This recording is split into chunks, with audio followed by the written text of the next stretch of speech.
असतं? काठी हे एक राजवाडी गाव आहे आणि हे या सातपुड्या परिसरातलं एक केंद्र मध्यभागी असलेलं एक गाव आहे आणि या ठिकाणी आदिवासी राजे राज्य करीत होते. पहिला राजा जो होता उमेश सिंग त्यांनी 1246 पासून काठीमध्ये होळी सण साजरा केला आणि तेव्हापासून ही परंपरा आजपर्यंत सुरू आहे. कशा पद्धतीने होळी जी ती साजरी केली जात असते, कशी तयारी केली जात असते? चंद्रदर्शन झाल्यापासून आमच्याकडे जे पालणी करणारे मंडळी आहे ते घराच्या बाहेर राहतात, म्हणजे ब्रह्मचर्यत्व ते पालणी करतात. खाटावर बसणार नाही किंवा बाईजवळ जाणार नाही किंवा कोणाला पाय लावणार नाही, पायात चप्पल घालणार नाही, अशा पद्धतीने ते व्रत करतात, पालणी करतात. आणि ते होळीच्या दिवशी आपला जो भडवा असतो किंवा जो महाराज असतो त्याच्याकडे जाऊन घुंगरू किंवा जे दुधडी ते जे 4 प्रकार असतात ते त्या प्रकारे ते सजून येतात आणि रात्रभर नाचतात आणि अशा 5 होळी केल्यानंतर आंघोळ करतात. हा जो होळीसाठी जो बांबू असतो हा कसा असतो आणि कुठून आणला जात असतो? होळीसाठी जो बांबू असतो तो सगळ्यात सदृढ आणि निरोगी असा बांबू शोधला जातो.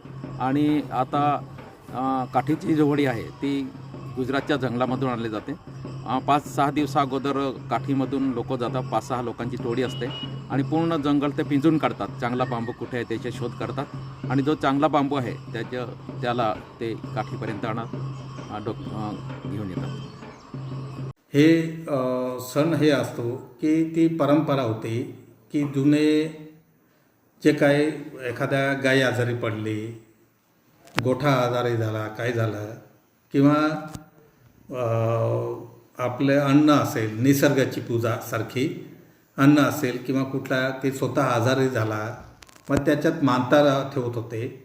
त्या मानताने ते बावाबुदे होतात आणि ते सुरुवातीला मी माझ्या डोळ्यासमोर पाहिलेले की 14 दिवसाची पाळणी असायची.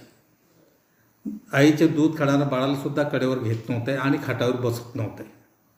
त्यानंतर 7 दिवस राहायचे आणि काही कालांतर आता 3 दिवसावर पाळणी आली.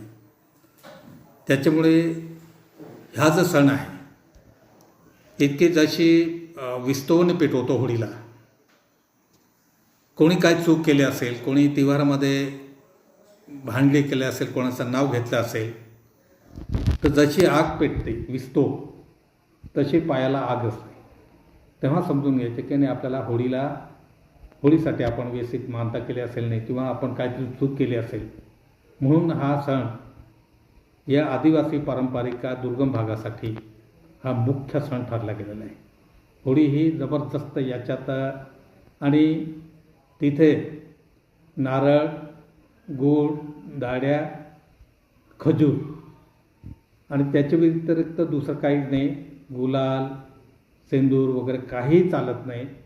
जी होळी पेटते त्या राखेने तिळा लावतात, ती मानता आहे. ही निसर्गाची देण आहे.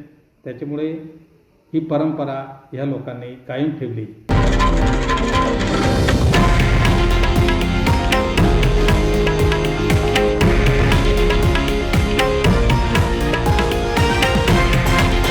हे आहे देशातील नंबर 1 न्यूज नेटवर्क आणि आपण पाहत आहात TV9 मराठी, एकमेव.